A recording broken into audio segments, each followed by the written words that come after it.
lang. Nakita ko lang ho ito, sabi nito, nananakaw ba ang dagat? No? Really, seriously, sobrang linaw naman po. Kasi daw ho, mga bossing, ang sabi ni Inday Sara Duterte, yung problema natin sa West Philippine Sea do not make up our entire relation with China. Eh, ang China ho ang nanggugulo sa atin. Sila po ang nambobomba. Sila po ang bomba ng tubig. Sila po ang bumabangga sa mga barko natin.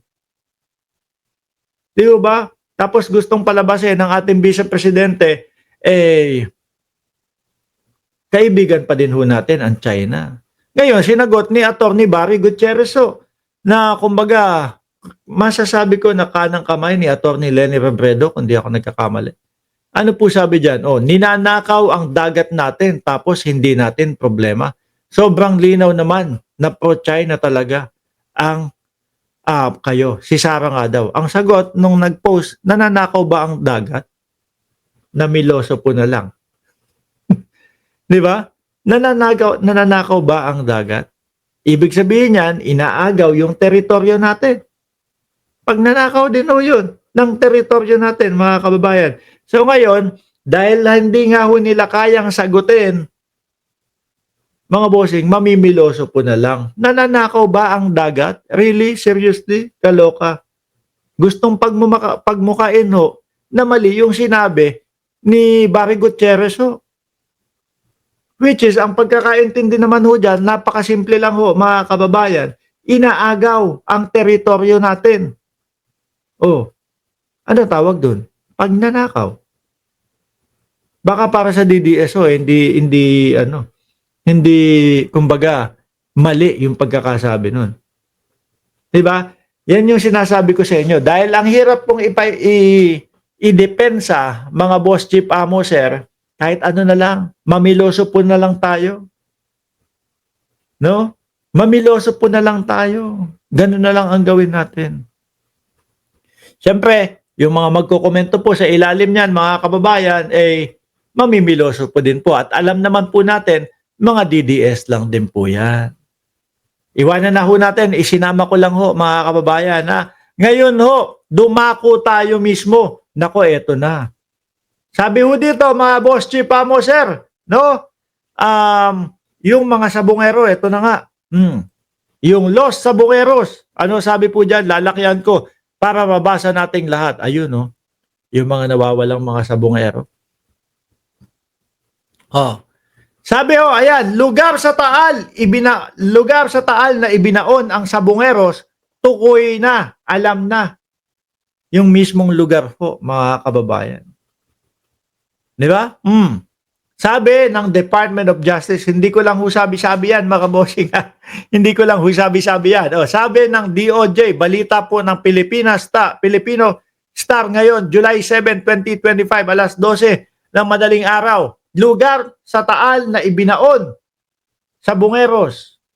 Tukoy na, DOJ. Basahin ko mga bossing, ngayon po. Manila, Philippines. Tukoy na umano ng Department of Justice ang lugar sa Taal kung saan ibinaon ang mga nawawalang sabungero. Para po doon sa mga ngayon lang napakinggan, ngayon lang po narinig itong tungkol sa mga nawawalang sabungero. Ang sabi po ni alias Totoy o ni Dondon, diyan daw po itinapon yung mga bangkay nung mga sabungerong nawawala. No? Ang pagkaka-explain niya pa, ang pagkakapahayag niya pa itinali sa sako na may laman na buhangin para hindi lumutang yung mga bangkay ng mga sabungero, mga bossing. Ngayon, sabi naman po ng mga eksperto, kaya pang makita. No? Kaya pang makita, kaya pang matagpuan yung mga bangkay kung nandoon man. Tapos ngayon, natukoy na. Ano po? Nalaman na. Ngayon, mga bossing, sabi ko naman dito, natatapangan ako kay alias Totoy. Bakit ho, mga kababayan? Kasi siya yung nagsalita na talagang mismo, pupuntuhin ko sa inyo kung saan lugar. Na yung tipo bang kapag mali yung sinasabi niya at wala doon yung lugar o wala doon yung mga bangkay, wala. Masasabihan siyang, wala ka pala. Fake news ka pala . Hindi pala totoo yung sinasabi mo. Pero mismong may lugar, may tinukoy siyang lugar, which is, yaan nga po yung Taal Lake, mga bossing. Sabi ni Shiro Kansaki, kaya humihingi ng tulong si SOJ Remulla sa Japan ng kagamitan kasi malalim ang Taal Lake. Yun nga daw po. No? Humihiram ng kagamitan sa Japan upang sisirin. Sabi naman ng eksperto, kailangan wala ng mga diver kasi delikado sa ilalim. Camera ang gagamitin ho. No? Sa panayam kay Justice Secretary Crispin Boying Remulla, may lead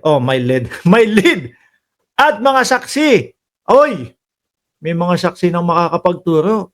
Umano sa eksaktong lugar ng sisirin upang mahanap ang mga bangkay ng mga nawawalang sabungero. Naku po, eto na. Palapit na ho ng palapit, mga kababayan, sa exciting part. Kung may mga magtuturo na, ibig sabihin, may mga nakakita. Meron ng mga nakakaalam. O may mga natunugan na sila. Ayon kay Remulla, meron na rin silang mga impormasyon hinggil sa planong pagsasagawa ng diving operation. Wag daw yan kasi maburak daw yung ilalim at delikado na. Gayunman, aminado naman ang kalihim na hindi ito biro sapagkat aniya 200 square kilometers. Ang laki pala nun, ano? 200 square kilometers. Kanina kung madaling araw, tumakbo ako. Ang tinakbo ko, 15K, 15 kilometro. Pagod na ho ako. Hingal na hingal ako. Ang haba ho. Ibig sabihin, 15 times nung tinakbo ko kanina. O 15 times ba? Tama? Humigit kumulang 15. Na doble nung tinakbo ko kanina. Yung lawak ng Taal Lake, ang laki. Talagang mahirap nga po yan. Matatandaan na isiniwalat ni alias Totoy o Julie Dondon Patidongan ang aligasyon na nailibing na umano ang mga ito sa bahagi ng Taal Lake. Ang maganda dito, mga bossing, yung mga eksperto ho, naniniwala po sila na meron pang makukuha. Ako ho, sabi ko kasi, mga bossing, nako, 4 na taon. For sure, 4 na taon, mga 1 linggo pa lang, nginangat-gat na ng mga isda. Yung mga laman ng tao ay mahirap mong pag-usapan. Pasintabi po sa mga nag-aalmusal at sa mga kumakain, yun po yung nakikita ko. Baka nginat-ngat na, nakain na unti-unti. Nung mga sinasabi, tawilis daw. Di ba? Ngayon, ano pa naman? Ngayon naman, mga bossing, yung mga buto naman ang iniisip